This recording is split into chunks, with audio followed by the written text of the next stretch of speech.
Alright, I'm gonna explain some really basic kickboxing techniques. It's more natural to go from your hands to your feet. You can go from your feet to your hands, kick and then punch, but it's easier and more natural to do punches and then kicks. So, first we're gonna start off with the most simple combination, which is from 2 or 3 punches, go to a low, mid or high kick. Alright, let's start with our first combination. So, jab, cross, and roundhouse kick to the leg, or otherwise known as a low kick. I am showing this with the orthodox stance, which is left in front and the right hand in the back. Now Andres will show us the same combination on the southpaw stance or unorthodox stance, which is the right hand in the lead and the left hand in the back. You want to be relaxed when doing any combination, allowing your movements to be natural and smooth. Now we will finish the same combination with a kick to the body. So jab, cross, and instead of kicking the leg, we kick the body. You want to get a good turn on your body to get good power on that kick. Andres once again will show us from the southpaw stance. Notice the hip rotation in the kick.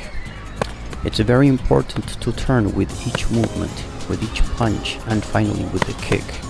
You want to get that twist on the hip.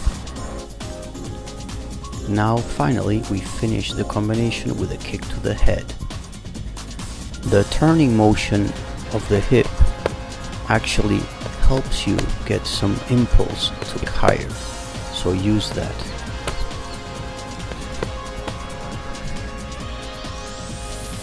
Now Andres from the other side.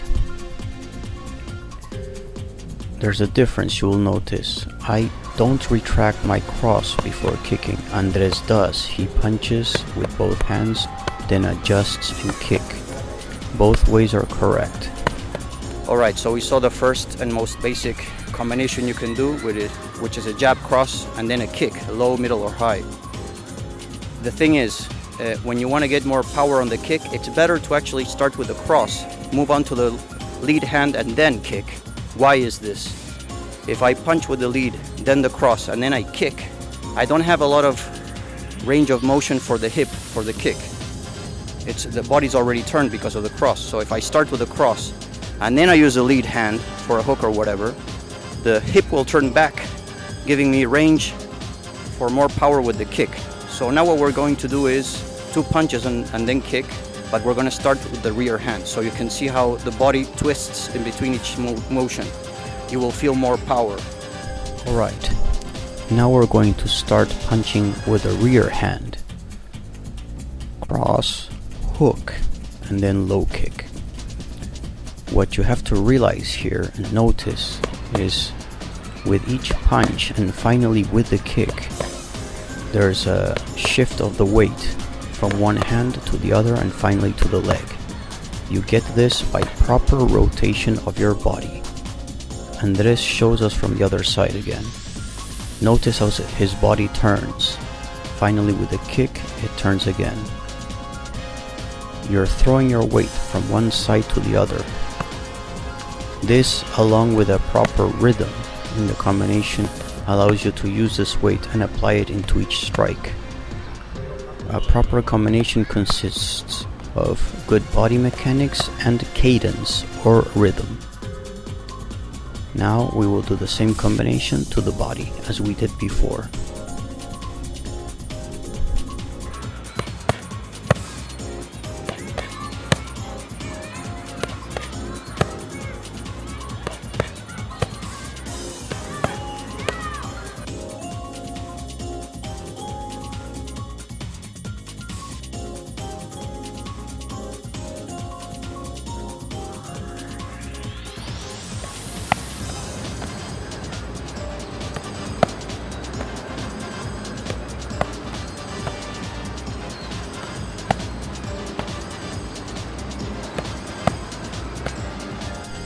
finally, like we did before, we will finish it to the head.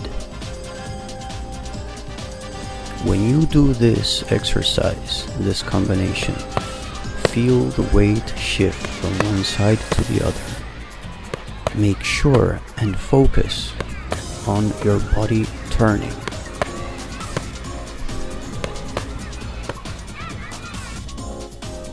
Andres shows us from the other side yet again.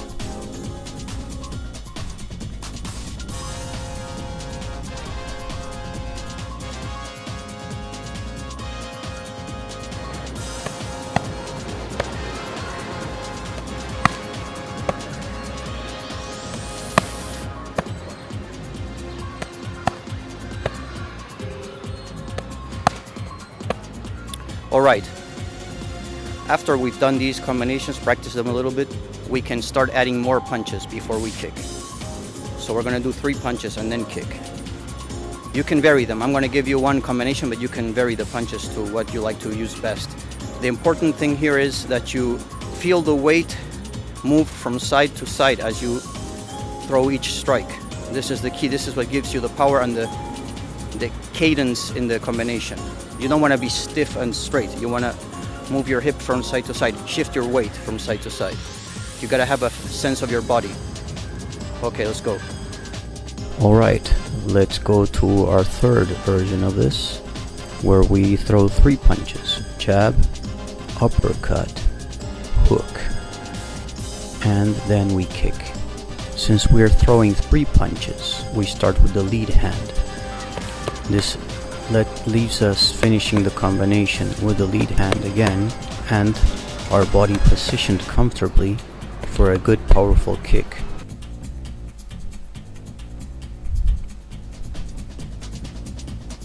After you throw the hook, your body is rotated, preparing your roundhouse kick to come with full rotation.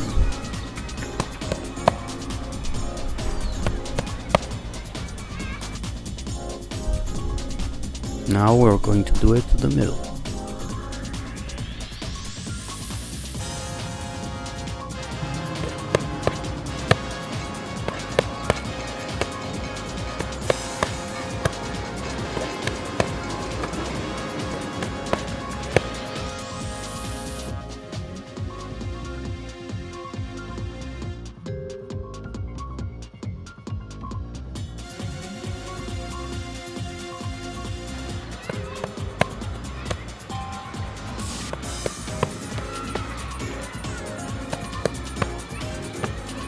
And finally again, we finish it by kicking to the head. Again, focus on the rotation between each strike. After the hook, you should feel like you have a really good range of motion for that final kick.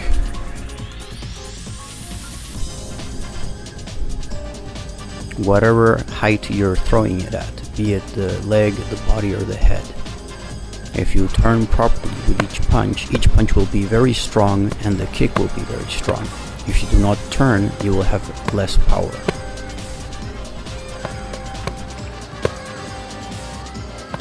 Alright, I hope this was useful for you. This is the first video in a series of videos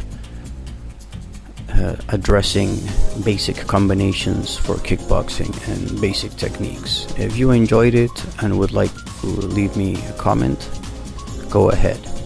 It's always good to get some feedback. So we'll see you in the next video, and keep training.